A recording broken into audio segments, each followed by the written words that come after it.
Excellency Ferdinand Romualdez Marcos, President of the Republic of the Philippines, and I request protocol to escort His Excellency.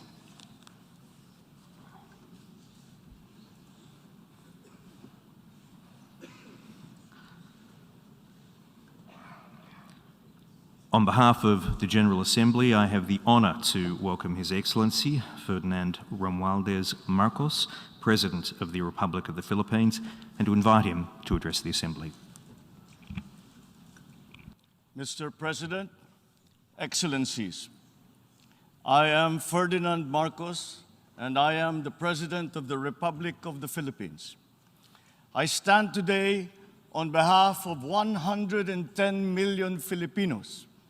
At this time of crisis and opportunity, I bring with me the spirit of their enduring commitment to the ideals of our United Nations. This commitment is reflected in our solid contributions to the cause of peace and of justice. By shepherding at this time of crisis and opportunity, I bring with me the spirit of their enduring commitment to the ideals of our United Nations. This commitment is reflected in our solid contributions to the cause of peace and of justice. By shepherding the Manila Declaration of 1982, we helped affirm that differences should only be resolved through peaceful means. By reinforcing the predictability and stability of international law, particularly the 1982 United Nations Convention on the Law of the Sea, we provided an example of how states should resolve their differences through reason and through right. These two contributions provide useful guidance for our time, for amidst challenging global tides, an important ballast stabilizes our common vessel. That is, our open, inclusive, and rules-based international order that is governed by international law and informed by the principles of equity and of justice.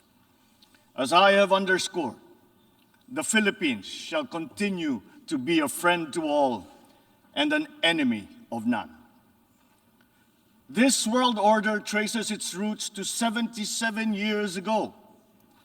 Your first Asian predecessor, Mr. President, General Carlos P. Romulo, called on our leaders then to make this floor our last battlefield, to determine in this hall whether humanity is to survive or be wiped out in another Holocaust. Our peoples chose survival. They chose cooperation. They chose peace. And by doing so, they made history. Today, history once again calls to us to make these choices. We are confronted by tectonic shifts that will inform the ebb and flow of this coming century. Of these, I see four challenges to the continued survival of our global community. First is climate change. The time for talk about if and when has long since passed. It is here. It is now. Climate change is the greatest threat affecting our nations and our peoples. There is no other problem so global in nature that it requires a united effort, one led by the United Nations. The effects of climate change are uneven and reflect an historical injustice. Those who are least responsible suffer the most. The Philippines, for example, is a net carbon sink. We absorb more carbon dioxide than we emit. And yet, we are the fourth most vulnerable country to the effects of climate change. This injustice must be corrected, and those who need to do more must act now. We accept our share of responsibility and will continue to do our part to avert this collective disaster. We call on the industrialized countries to immediately fulfill their obligations under the United Nations Framework Convention on Climate Change and the Paris Agreement, to cut their greenhouse gas emissions, provide climate financing and technology transfer for adaptation for the most vulnerable and developing countries, to lead by example. We look forward to concrete outcomes at the Conference of Parties in Egypt later this year. When future generations look back, let them not ask why we did not take this opportunity to turn the tide. Why did we continue in our profligate ways until it was too late? This threat knows no borders, no social class, nor any geopolitical consideration. How we address it will be the true test of our time. Second, the development of advanced technologies is rapidly transforming human life and experience. We still barely understand how these transformations are unfolding and where they are leading. The imminent diffusion of these emerging technologies could solve many of our old problems, but they could also disrupt our political and social orders. Our governance structures must keep up. Third, widening geopolitical polarities and sharpening strategic competitions are transforming the international political landscape. A profound lack of trust is putting enormous strains on our multilateral system. Our very charter is being violated around the world as we speak. In Asia, our hard-won peace and stability is under threat by increasing strategic and ideological tensions. These behoove us to uphold the ideals that led to the establishment of this Parliament of Nations, and to reject any attempt to deny or redefine our common understanding of these principles. Even as we grapple with these new long-term shifts, we remain beset by an unresolved problem.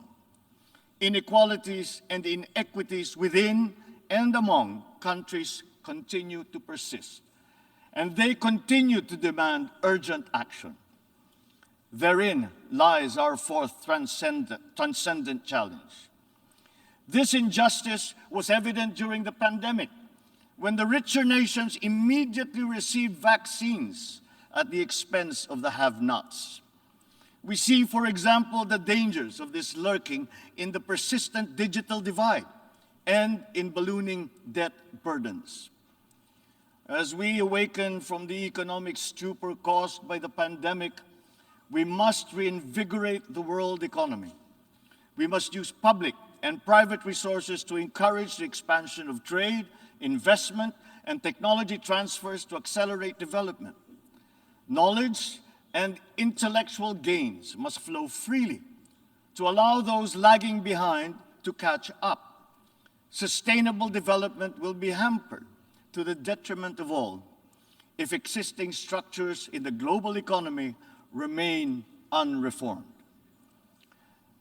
Mr. President, in these past 3 decades, Filipinos have achieved significant strides on our path to sustainable development. Despite the challenges of the pandemic and the global economic upheavals, we remain on track to reach upper middle income status by next year. With steady investment in food, public health, education, and other social services, we expect to become a moderately prosperous country by 2040. I am confident that we will achieve this vision. Yet, no nation stands alone. The achievement of our national ambition requires a global environment that creates conditions that allow all nations, including ours, to thrive in peace. We need the United Nations to continue to work, and we, the Philippines, are determined to be part of that solution. The Philippines did not hesitate to donate to the COVAX facility that helped provide vaccines in many parts of the developing world. Multilateralism and international cooperation do make a difference. Filipino health workers were at the front lines in many countries to curb the spread of the virus, risking and oftentimes sacrificing their own lives to save those of others. We have always been an optimistic and courageous nation. Despite the enormity of these challenges, we believe that solutions are within our collective grasp. You, Mr. President, have already identified 3 tools that are at our disposal. First, solidarity. We need to reaffirm the wisdom of the founders of our United Nations. This means transcending our differences and committing to ending war, upholding justice, respecting human rights, and maintaining international peace and security. Nuclear weapons continue to pose an existential threat despite our efforts to build norms that resoundingly prohibit them. We must reject the notion of deterrence and remain committed to decreasing the global stockpile of these weapons. At the same time, we must also address the scourge of the proliferation of all weapons, be they small arms, light weapons, or improvised explosive devices. Our work must also focus on ensuring that the international system remains fair, not only for all states, but more importantly, for all peoples. This system must work for the most vulnerable, especially the marginalized, migrants, refugees. The world has witnessed the enduring contribution of migrants in the fight against this pandemic. We still dream of an end to the disturbing incidents of racism, of Asian hate, of all prejudice. The Philippines United Nations Joint Program on Human Rights is an example of a constructive approach that puts our people, not our politics, at the center of this work. It provides a model for revitalizing the structures that facilitates solidarity between the United Nations and the sovereign duty bearer. Our continued solidarity will also benefit from a reformed and more inclusive Security Council and an empowered General Assembly that can hold the Council to account. At the same time, the United Nations must forge ahead with its flagship tradition of global peacekeeping. My country's experience in building peace and forging new paths of cooperation can enrich the work of the Security Council, and to this end, I appeal for the valuable support of all UN member states for the Philippines' candidature to the Security Council for the term of 2027 to 2028. Our success in the Bangsamoro Autonomous Region of Muslim Mindanao in the south of the Philippines is a centerpiece of these efforts. The peace that we have forged after many decades of conflict among warring factions and clansmen demonstrates that unity is possible even in the most trying circumstances.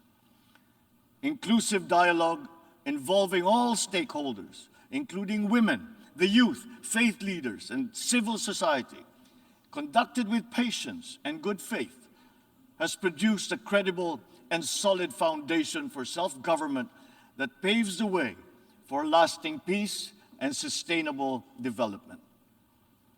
We take the same approach in Asia. The Philippines builds partnerships for peace and development through dialogue, including through interfaith and interreligious dialogue, especially through ASEAN. In the face of great diversity, we believe that partnerships form the bridge to unite all of us in promoting peace and stability in the Asia-Pacific region. Our global community is only as strong as we make it. We need to ensure that all nations, especially developing countries, are equipped with the tools they need to navigate the uncharted waters of this century.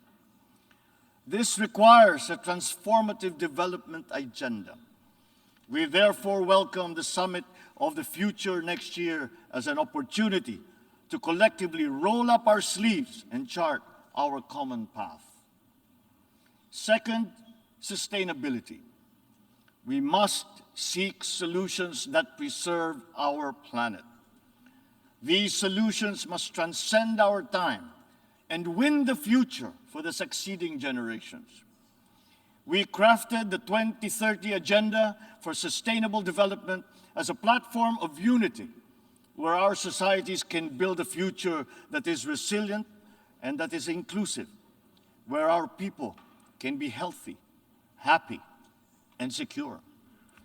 This requires investment in food security, the fragility of which has been clearly demonstrated by the pandemic and the conflict in Ukraine. We need to take concrete steps towards a modern and resilient agriculture. For food is not just a trade commodity, nor is it just a livelihood. It is an existential imperative and a moral one. It is the very basis of human security. To attain food self-sufficiency and security, we are providing innovative solutions and financial support to farmers and fisherfolk to adapt new technologies and connect to national and global value supply chains.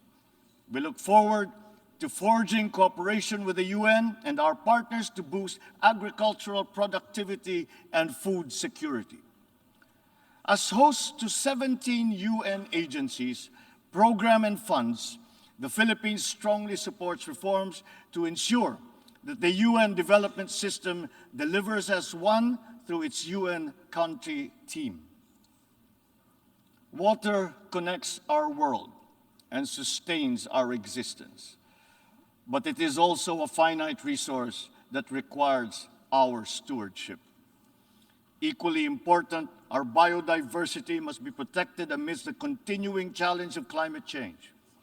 We must enhance our cooperation in these areas. But sustainability also requires development policies that go beyond the traditional metrics. We already know that the gross domestic product is an incomplete measure of progress and that vulnerability is multidimensional. Our development agenda must also take into account the interest of all developing nations, including middle-income countries where the majority of the world's poor live. At the same time, sustainability means equipping our people with the tools they need to meet the challenges of the fourth industrial revolution.